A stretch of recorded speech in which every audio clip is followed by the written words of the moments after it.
I attended an event this weekend to get the word out about our organization and what it is that we are trying to do. And my co-founder, Beth, and I,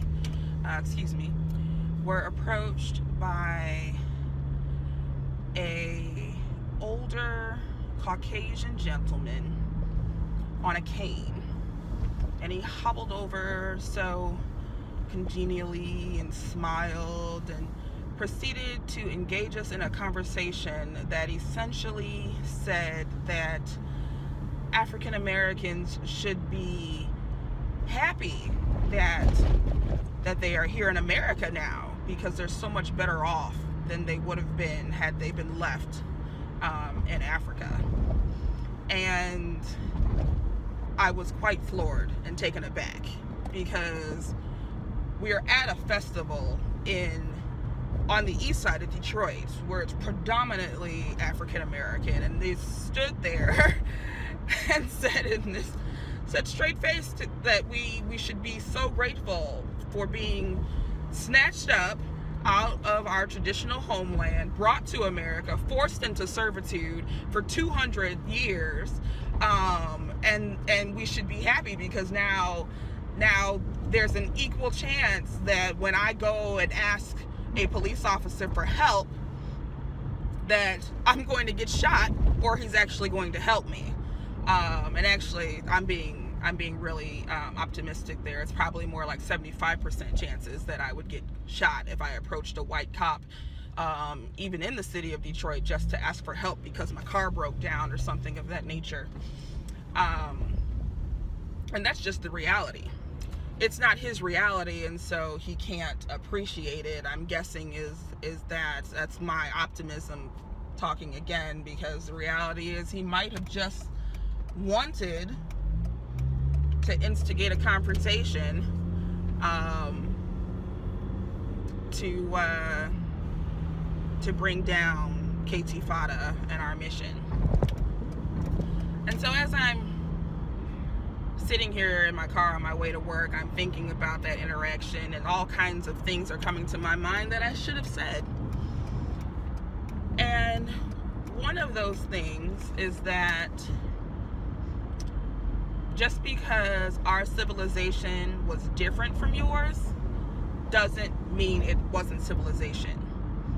That's the same kind of logic that the colonizers, were going to civilize the indigenous peoples that were already living here to make their lives better. Is that what happened? No.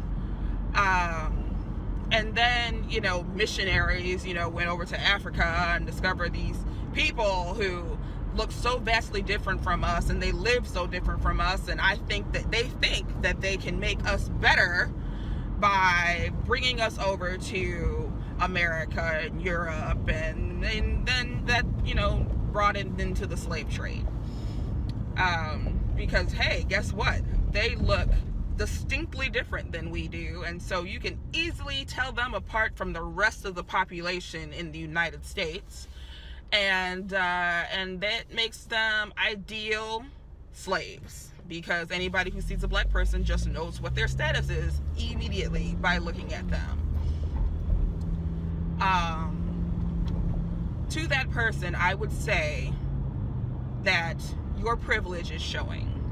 You think that your civilization is the standard and the perfect civilization, and that any other civilization should strive to beat you. That is a perfect example of your privilege, because my civilization was fine the way it was, and had it been left to its own devices, who knows what could have been established there. But you came there, you discovered it, and then you proceeded to rape the land of its natural resources, you proceeded to rape the land of its people, and then you snatched up the strongest and the fastest of us and brought us over here to be enforced servitude. Slavery cannot be justified. You cannot tell me that I am better off now than where I would have been because of the standards that you have set. That's not up to you. That's up to me.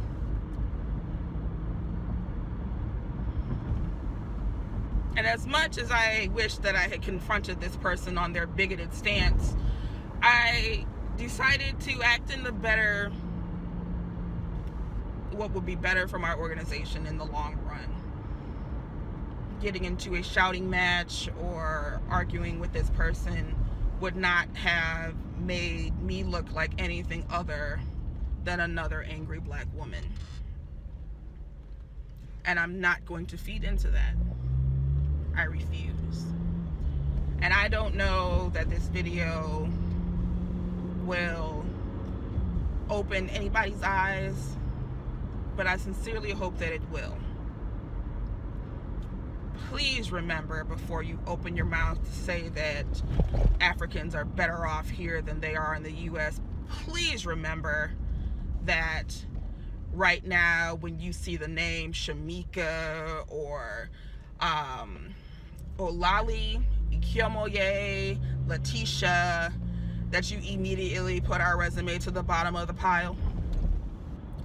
Please remember that if we are lost in a strange city and we approach a white police officer for help, because that's what they're supposed to do, that's what every child is taught when they're in kindergarten, is if you get lost and separated from your parent, then find somebody in authority, find a police officer, find a paramedic, find an adult in a uniform that you can ask for help. Please remember that any African American over the height of probably 4 feet is going to be seen first as a threat to that individual, and then secondly as a person who might be in need. And because we are seen as a threat first, we're probably going to be shot or killed or tased or something of that nature.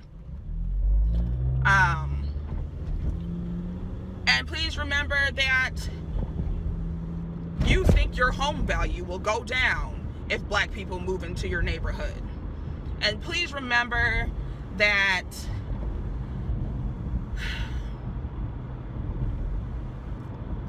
your civilization is not perfection. Your civilization is not perfection. Your civilization is not what every civilization in this world strives to be. We were robbed of the opportunity to be ourselves, to be left alone, and to progress naturally in our evolution. What we have now is a bastardization of what we could have been. And you're not going to tell me that I should be happy with it because it's better than where I could have been had you left me